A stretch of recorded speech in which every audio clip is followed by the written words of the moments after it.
Yes, welcome back. In the last session, we did three steps, which are pray, perceive, prophesy, and we encourage all of us to practice it very often, especially when you are ministering. So, even in personal life, also, we can do this.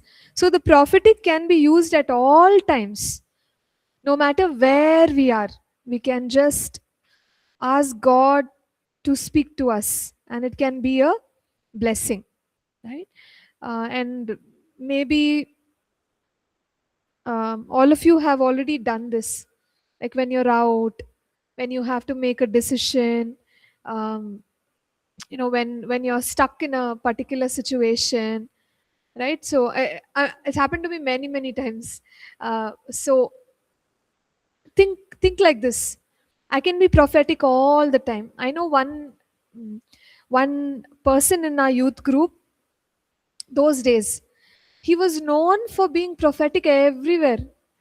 He'll just go and he'll just tell people, hey, can I talk to you? I feel you're going through this. Then they'll ask, how do you know?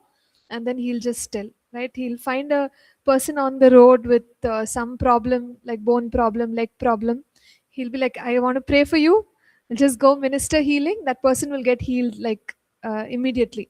So, I mean, some of you may know him. He was one of our pastors also, but then he moved on.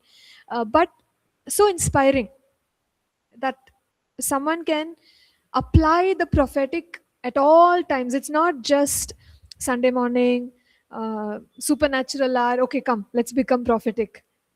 Other times we're not prophetic, but we can be prophetic at all times. You're sitting with somebody in the airport. You just feel like you got a word for them. There's a way of sharing, but we can be a blessing, right? So in this way, let's learn that we can be prophetic for everything, even at the workplace. Remember, we mentioned maybe board meeting or solving a problem. Be prophetic, because God knows everything, and even God knows the future. Next, when we start prophesying, it is helpful to do it in a small group setting, right? 2 3 people um, have the freedom to prophesy. We can use the instructions of Paul in 1 Corinthians chapter 14 and go ahead and prophesy. Why is it helpful in small group?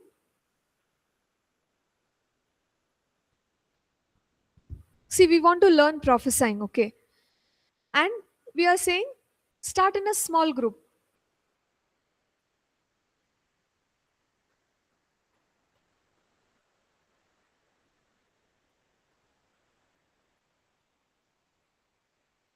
What are the advantages? 2 3 people. Now we are prophesying.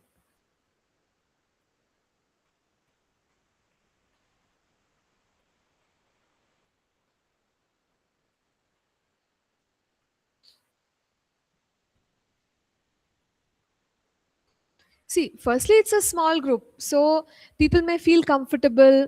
Plus, there is more time. You can pray. You're not in a hurry. Only 3 people, so you can hear from God. You can share. You can even have the opportunity to get feedback. I'm seeing this. Does it make sense to you? And it's a very non-threatening environment where we don't feel overwhelmed. Like if we want to prophesy and you start from the church congregation, you're standing in front of one big crowd and you have to prophesy. It's somewhat uncomfortable, but small group people are more comfortable. So if when we want to train people for prophecy, this is a good plan. Divide them into small groups, hopefully people who don't know each other. Okay, some one of you came and asked me about psychology. Ma'am, what if I'm just saying what is there, what my brain is telling me? So to prevent all that, just be with people whom you don't know, because your psychology can't jump in and say anything, right? So you're completely depending on God to speak to that person. And when we are prophesying in small group, one more thing that happens is, like, two people can get the same word, and that gives you a lot of confidence. So in one mission trip, we had allotted two people to prophesy over the crowd that was coming, and it was so nice because when we were praying, like, I saw like a river, the other lady, she's seeing a waterfall, both saw water. So we got very excited. We were like, oh, correct, let's press in more. So many times what happens, two people see the same, or the same message, then your confidence level rises quickly. So these are all the advantages of doing it in a small group. Now, even if we make a mistake, we can correct and we can move forward. So if you have ever attended any of our weekend schools, mostly we will have this pattern. We will divide people into small groups, give them opportunities to prophesy. And you know sometimes when we ask who prophesied for the first time, hands will go up. First time, they feel more comfortable to um, share. So small group settings are very helpful. Now, what are some guidelines when we prophesy in a group setting, whether it is a small group or a large group? We look at Paul's instructions from 1 Corinthians 14. So, verse 26, where he says that do it for edification. Whatever you do it for edification. So, we must remember that we always keep a right heart when we prophesy. It's not for fame, it's not for pride, it's not to show, like how great we are, but it is to be a blessing to a brother or a sister. So Paul says, when you're doing it in a church setting, make sure whatever you say becomes a blessing and it builds the church.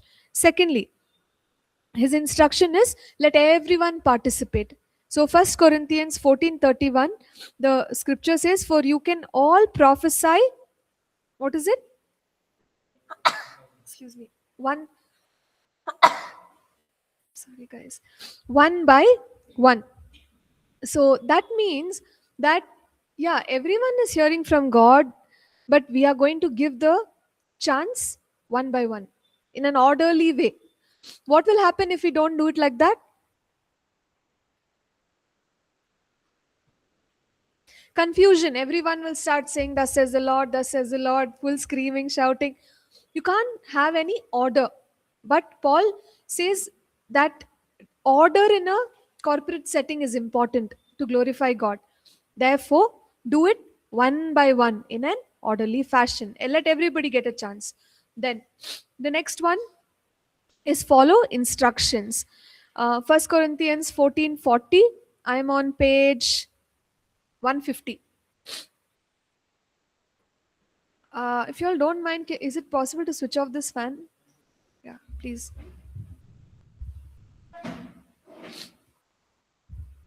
Yeah. So let everything be done in order. Maybe the leader can give some instructions and the people follow it so that the gathering goes on in a proper way. Also, like, if people don't follow the instructions, like if the instruction is given that one by one, you can come up to the mic and you can share the word of prophecy. And if, let's say, they don't do it like that, it's also possible that some people may do it for attention, right? Like if I give a long prophecy or something, then I get the attention. So as whoever is convening that gathering has to um, take responsibility, because you're responsible for everyone who's attending the gathering. So they may have to guide and say, hey, okay, let's give the other person a chance. So follow order in a corporate setting to prophesy. Next, allow yourself to be judged and corrected. So we would say that in a group setting, um, it's a safe place. And over there, when we prophesy, we would um, have the opportunity to be corrected. So it's happened to me many times. I may say, I'm seeing paper and I'm seeing pen. Are you a writer? Do you write books? And the person says, no, I just work in an admin office. You see, there's a difference. My interpretation went wrong. So then I learn. I'm like, oh, okay, okay. So I should not be in a hurry. I need to um, really check what I'm saying. Maybe I'm going wrong in my interpretation. So you got it. So in this way, a small group setting is helpful because we can also recognize where we are going wrong. Okay, so before we get into the next chapter, I'll tell you one funny thing. So what happened when we did this pray, perceive, prophesy? Um, it was the weekend school, and one of the young girls over there, she wanted to meet me, so she was waiting for me, and at the same time, she had to make a phone call, and her phone there was some problem, so she asked me, "Can I use your phone?" And I gave her my phone, but you have that pattern lock, right? So I told her, just wait, I'll come. I'll give you the pattern. Right now, I'm praying for people. So just wait for me. And it was a pray, perceive, prophesy, right? She prayed for my pattern. This is the truth. Okay. She prayed for my pattern. She got it. She opened my phone. She made the phone call. And then I'm asking her, how in the world did you make the phone call? I didn't tell you my pattern. She's like, I know. She just prayed and she moved her hands, and it was the correct pattern. I always think of, I'm not saying God will give you patterns, passwords, but for me, it was like a blow. Pray, perceive, prophesy, hear from the Lord. And she heard to such an extent, she opened my phone only. I took my phone from her. I said, enough. You finished your call, give me back my phone. But yeah, we can hear from God, right? Okay, so with that, let's move on to chapter 9. So this chapter is about our senses. We have heard about our spiritual senses in many courses.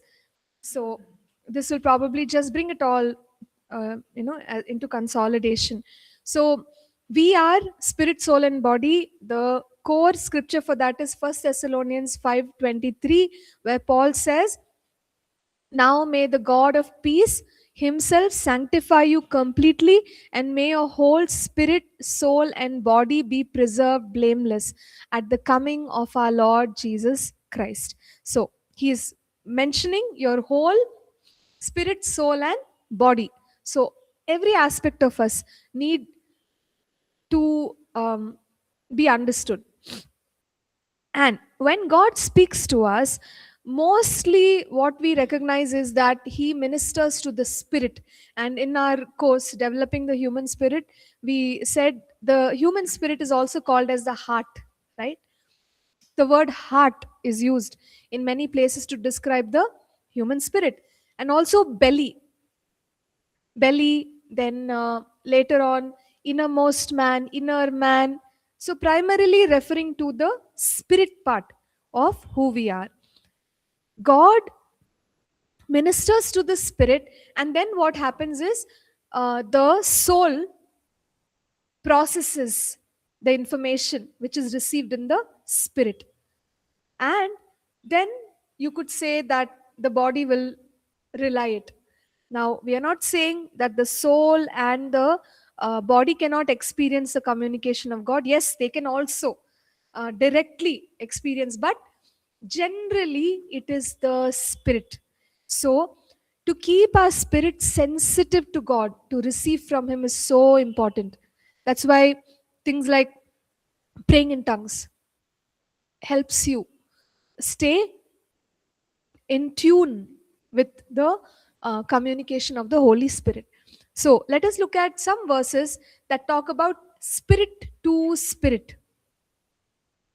Now, when it comes to John 16, verses 13 through 15, um, Yeah, we read here that Holy Spirit, he guides us into all truth, and he also speaks as the as he hears from Jesus and he glorifies Jesus.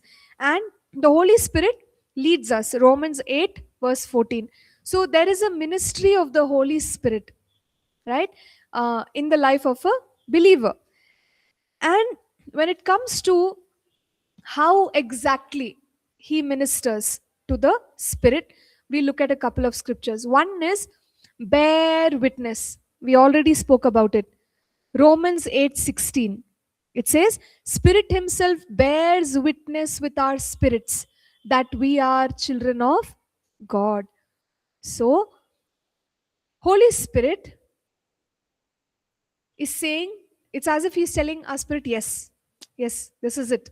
You know, this is correct, or this is what I want you to do. So, my human spirit gets like a thumbs up, if you want to put it that way. Yeah, Holy Spirit is saying thumbs up. So he's bearing witness with my spirit about any matter. Secondly, we see that the spirit of man is the lamp of the Lord, searching all the inner depths of his heart. So, what does he do? Holy Spirit knows that my spirit is a lamp, and we can look at one more scripture, Psalm 18:28, where it says, You will light my lamp. The Lord my God will enlighten my darkness. So, Proverbs 20:27, Spirit of a man is the lamp of the Lord. And then Psalm 18:28, You will light my lamp. So, if the Spirit is a lamp, think together with me. What is Holy Spirit doing?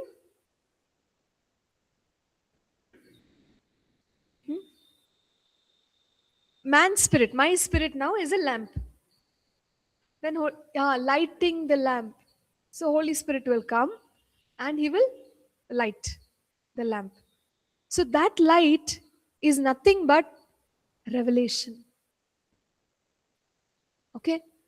Revelation, you may want to call it word from God, message, communication.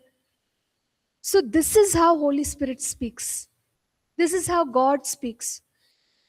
We go to God and we say, God, speak to me. And we are looking at everything external.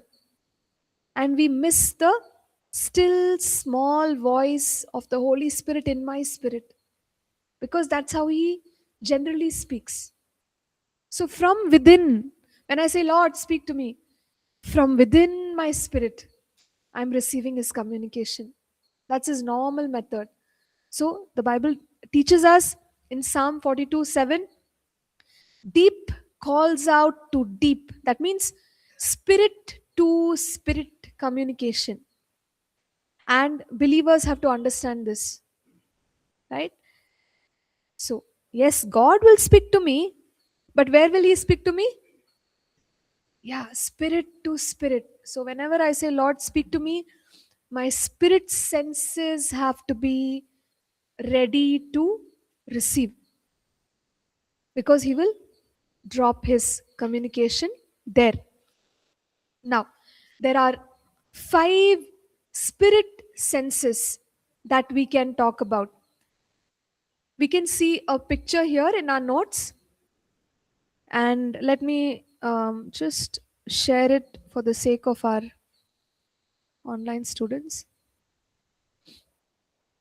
Yes. So we see a comparison of the senses of the spirit and the body. You have very similar senses. So in the body you can feel, the spirit also you can feel. In the body you can see, in the spirit also you can see. We can hear from our ears, normal ears. Even in the spirit there are ears. Your spirit can hear, taste. Spirit can taste. Even smell can be sensed in the spirit. Now, are there only 5 senses in the human body? Yeah. But are there only 5 senses in the spirit? Not sure. There could be more also. We don't know. But we know that at least these five exist. And there are many examples that we can look at in scripture to say that, yeah, these senses are there and they are active. So let us firstly look at feeling in the spirit. Now we know several examples. As mentioned here, a feeling comes into our spirit. In Acts 17:16, we know that, Paul felt stirred in his spirit. Okay, he was provoked in his spirit. So this is a way of um, understanding that action has to be taken. No? So he sees a place where people don't know about Christ, they don't know about Jesus. And in his spirit, he's feeling provoked, like, who is going to preach the gospel here? Come on, let me do it. It's pushing him to action. Okay. So in this way, sometimes we can get a feeling in my spirit. So you look at maybe uh, the poor, and you feel, oh, somebody has to do something. In your spirit, you're feeling like God is the one who's calling me to do something, so I'll do it. Or you're looking at the youth in your church, and they don't have proper teaching of God's word, no proper mentorship. Suddenly you're feeling stirred up. So it's not just a uh, like a natural thing. Naturally also we feel concerned, right? But we are not talking about that. We are talking about something deeper. So in your spirit, you can sense, hey, I have to do something for these young people. So the feeling is coming where? Spirit. In the spirit, we can also have feelings such as feeling bound. So we know Paul felt bound in the spirit because God was showing him that he will experience many dangers in Jerusalem. So he's feeling uncomfortable in the spirit. It can happen to us. Body, we are very fit and fine. Soul is okay. But in my spirit, I'm not feeling good. You know what I mean? It's God leading us. Maybe He's saying, um, don't do that, or don't make a deal with this person. Something like a warning within my spirit. I'm feeling bound in my spirit. So pick up the feelings, okay, in the spirit. Now we can have feelings like peace. The Bible clearly says that let the peace of God rule and reign in your heart, right? So the peace of God becomes the umpire. I'm sensing peace, and God is saying, go ahead. You may be starting a business, but you're feeling so much peace in the spirit. Outside, stress is there. Oh, I need money, I need this and that. But even though the tensions are there outside, in the spirit, I'm so peaceful. And in this way, Holy Spirit is communicating and saying, this is the right direction. Go ahead. So in the spirit, I can feel, when we are worshiping, sometimes you feel love. You can't describe it. So you have these kind of feeling, or comfort.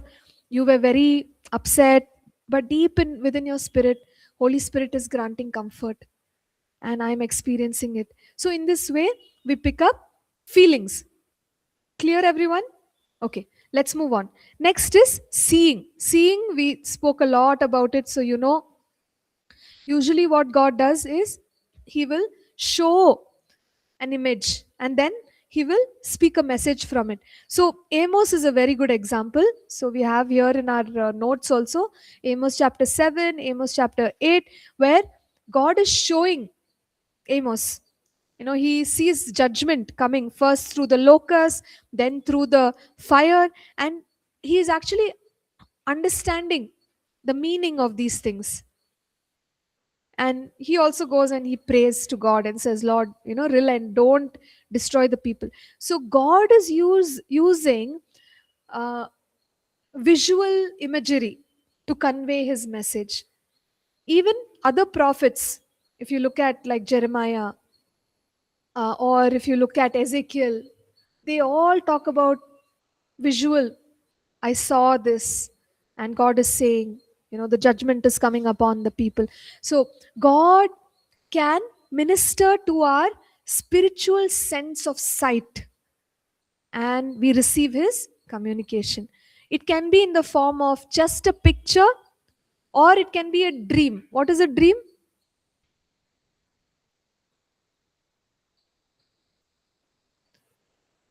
Yes, it is a vision, but it is a vision of the night.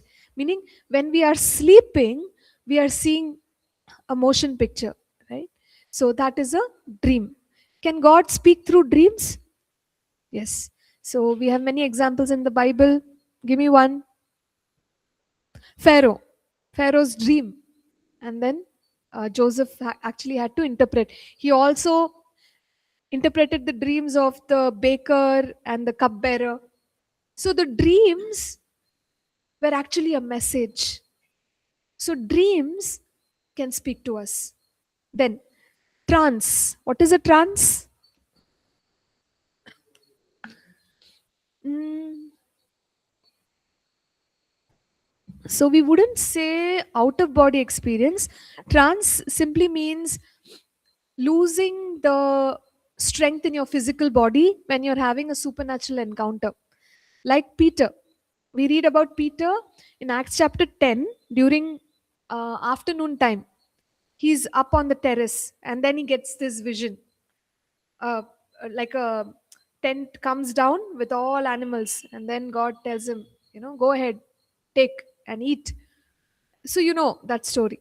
But in Acts chapter 10, the Bible actually says that he went into a trance. Trance means he would have been like something like unconscious kind. Yeah.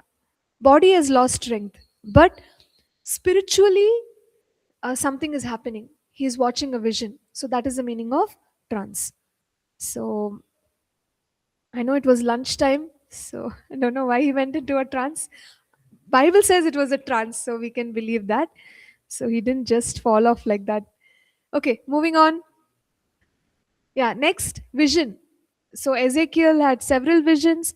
Vision is like a motion picture that you are seeing. Can you be in that picture? Yeah, we can be in that picture. All kinds of things happen. You can be in that picture, and you can be watching a picture, right? So in a vision, so many different things happen, but we have to let God present, right, whatever it is that He wants to speak to us. Now Ezekiel also talks about out of body. That means spirit is moving around. He has left the body, and he is actually seeing things through his spirit. Anyone had an experience like this?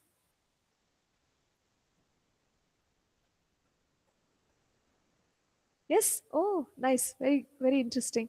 Yeah. So it can happen. We see Ezekiel um, sharing that, where you're not in your body when you're seeing those visions. Your spirit is actually, in a sense, traveling. Okay. So it's possible. Then we can also look into the spiritual realm. So this means that now we are in the natural realm. We don't see what is around us. But God can work in such a way that our senses suddenly pick up the spiritual realm. So, angels, you start seeing angels, you start seeing demons, right? So, what is that? These things exist. Only thing is, it is in the spiritual realm, it's not in the natural realm. But God can help our spiritual senses to perceive. You remember Elisha, he prays for Gehazi, and he says, Lord, open his eyes. And when he goes, nothing was there. But suddenly he sees armies of God, right? So, in that way, we can see. I think during worship, it may have happened to us. You probably may have had this experience where you are seeing some things, right? from heaven right around you. So this is the understanding of the examples of sight. Now let's move on. Next one, hearing. So hearing is word from God, and we said that we may receive a word. Has anyone received a word? Just one word. Can you share what was it? Anytime.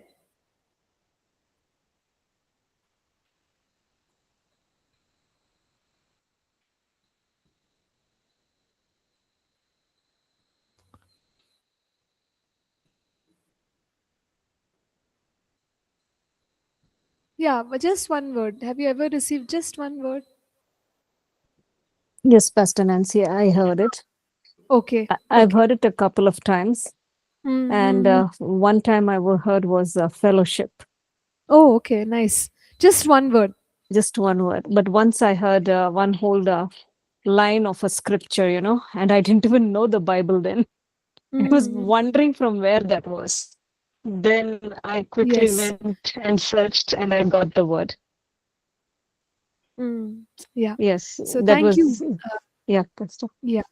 So that's like the sense of hearing where you have picked up a word. And then, it could also be a sentence like,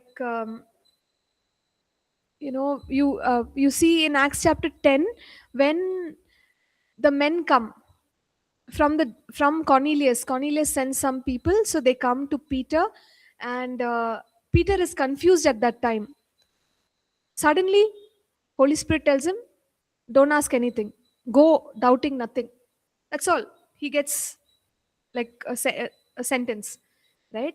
So God can speak through maybe a portion of a sentence. Like, remember when Philip, he has to go and meet the eunuch. He just hears in his spirit, go overtake the chariot. Done. So he does it.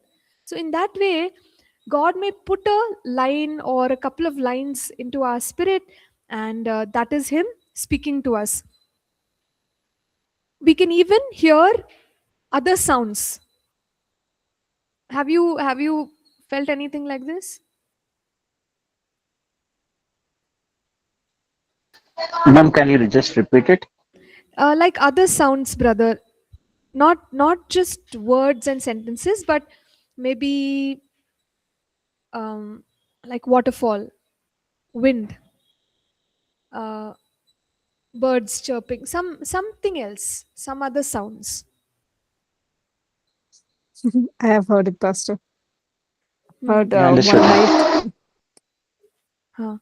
Yes. sorry, I heard a bird wailing in the morning, like Hmm. around Hmm. 3 a.m. in the morning. And I think it Hmm. was only my spirit could hear that it was like really loud. Hmm. And I've Hmm. never heard it before. Okay. Okay. Yes.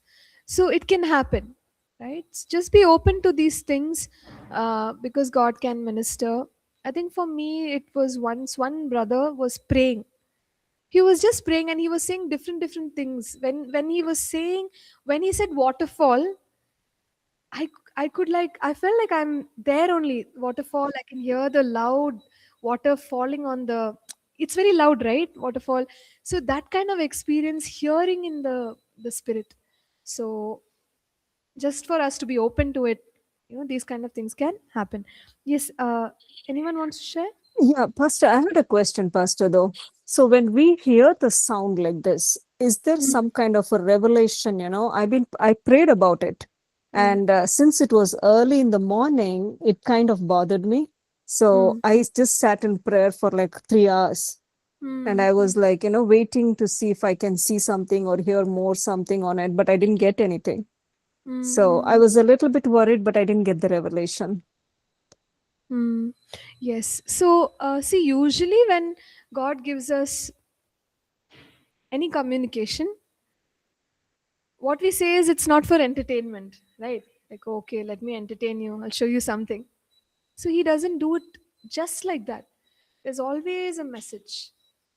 So if you hear from the Lord, it's because He's wanting to say something. So you did the right thing, Renata, to just sit and pray and ask Him to give you clarity. And even if you didn't receive it back then, who knows? He may give it to you in a different season of your life. So just write it down and keep praying about it. Okay. Thank you, Pastor. Thank you. So we have seen so far feeling, seeing, hearing. And we also have taste. So can we taste in the spirit? Yes. We've already seen the example earlier, when uh, Ezekiel, he had the scroll. There was a taste. He experienced tastes in the spirit. And also the scripture says, taste and see that the Lord is good. So we may feel when you're speaking the word of God, or you may feel like honey, that sense of taste. Or when you're just going to make a right decision, you may taste, right? Some sweetness, a good, pleasant taste in your mouth. Or you may taste a bad taste, like especially deliverance. When we are casting out demons, sometimes these senses get activated. You can sense, even though you feel that you've cast out all the demons, you just have a bad taste. And that shows you that no, there is a demon. You continue more and you cast that demon out. So tasting is also possible. Anyone here, have you had this tasting? Okay, not yet. So, fine. Smell. We are the fragrance of Christ. So, we carry a fragrance. Have we experienced that fragrance anytime? Okay. It can happen. And I've heard testimonies where, in a place where somebody was praying, it's in the middle of like a busy area, but just in that spot there's a pleasant smell. Okay. Or um God's presence in one particular area has a pleasant smell. So it can happen, you may suddenly start smelling something nice. That's God indicating to us of His presence. Same applied demons, then what would we experience? Maybe an unpleasant odor that is showing the presence of a demon, and you can cast the demon out. But then it really is about receiving in your spirit the work of God. Now once we receive such communication, what are we supposed to do? Okay, I received a word, I saw a picture, I felt some taste, some smell. Now what shall I do with that? Yes. So now we have to use our soul. Soul is the place where we are going to reason things out, where we are going to analyze. Now, one of you came and asked the question, can it be our psychology? Now, this is a question I have to ask in my soul. Hey, what did I just receive? Is it me? Is it God? Is it the devil? What is happening? So this whole analysis happens in the soul. And when we have the word of God, it's easy. You can do a quick processing, and then you can actually deliver it in your like in the natural or through your body. So soul is necessary. Okay, you can't say, oh, I'll only use my spirit, I don't need my soul. There is a connection. So whatever is happening in my spirit, I process it in my soul, and then I go ahead and deliver it. What about the body? How does the body work in this process of hearing from the Lord? Share. Yeah, you use your mouth to communicate. Yes.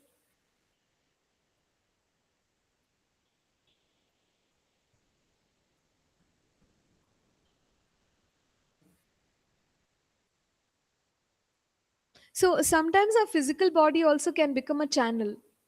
Remember I said you feel cold, you feel hot, you feel means what? Holy Spirit is communicating. You remember we gave those examples of when somebody else is having pain. Maybe they are having pain in their right shoulder. You are fit and fine, but during prayer, you are having pain in your right shoulder. It's not because it's your pain, it's because God is communicating. But how? Through your physical body. You're feeling like pain. Sometimes you see suddenly one swelling is happening and then suddenly it is gone. What is that? God is communicating. Hey, somebody is going through this. You call it out.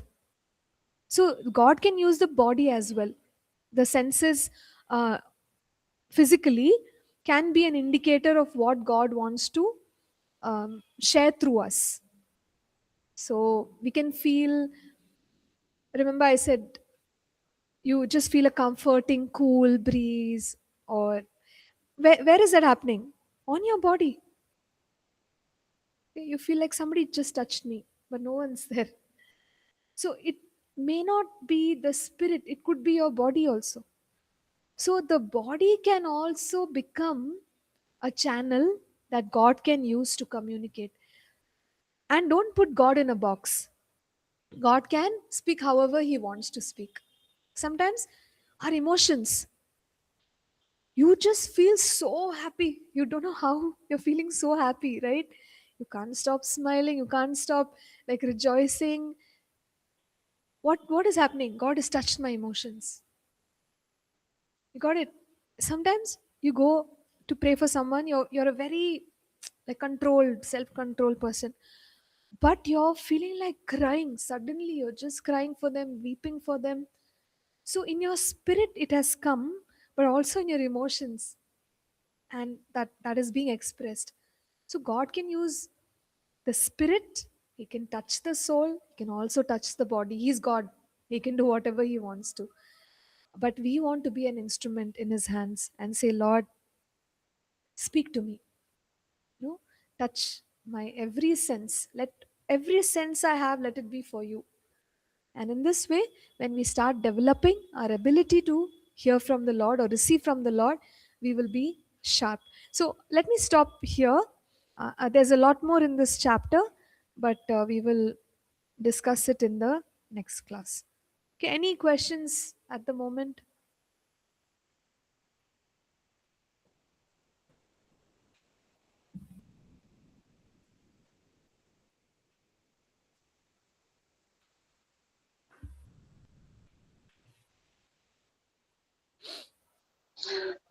Ma'am, Yes, yes. I think this is a vast subject to learn. We need a lot of concentration on towards that. Mm, mm. Thank Okay. you. But if it is little bit slower, I think it'll be well and good. Okay. Yeah. Sure. But if we go slower than this, brother, we still have to do apostolic ministry. And we are already in the month of March. So, Ma'am, I understand that, but challenge. Yeah. still I want to learn more from this because this really helps me a lot. Okay. Because a lot of things we have learned and a lot of things we have experienced. I think God still uses us powerfully and still He wants to use us powerfully. Mm, So, might be a lot of areas which He wants to work on, mm. might open up in our lives in the prophetic Yes. ministry. Yes. And I believe this will be greatest lesson for us. Yeah. Sure, brother. We'll do our best to cover as much as possible and just balance the pace. Sure, sure. Very kind of you, man. Yeah. Thank you. Yes.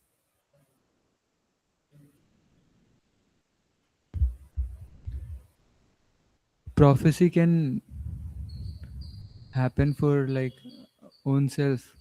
Hmm? Like imagine uh, I'm prophesying, but it can be for me also, or like it Hmm. will call something else. Yeah. Yeah. So, see, we have to recognize the audience. If it is for me, then I won't call it prophecy. Maybe I said it, but actually that message was meant for me. If it is meant for me, I just call it the leading of the Holy Spirit. We won't call it prophecy. Generally, prophecy is when you communicate God's word to another person, others.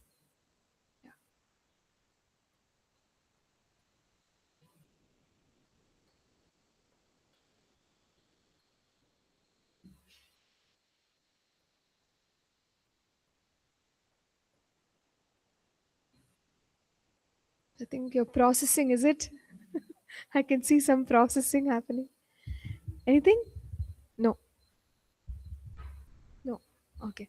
Fine. So if there is nothing to ask, please go back and read and then come back for the next class. We will pray and close. Can one of you here pray?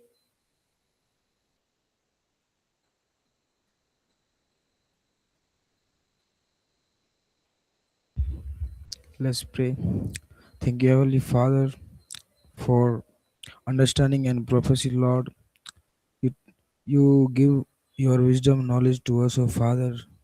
So whenever we go, whenever we propose to someone, oh Lord, help us and guide us, Lord. I ask this prayer in the name of Jesus Christ. Amen. Thank you. Thank you, everyone. See you. God bless. Thank you, ma'am. Thank you, Pastor.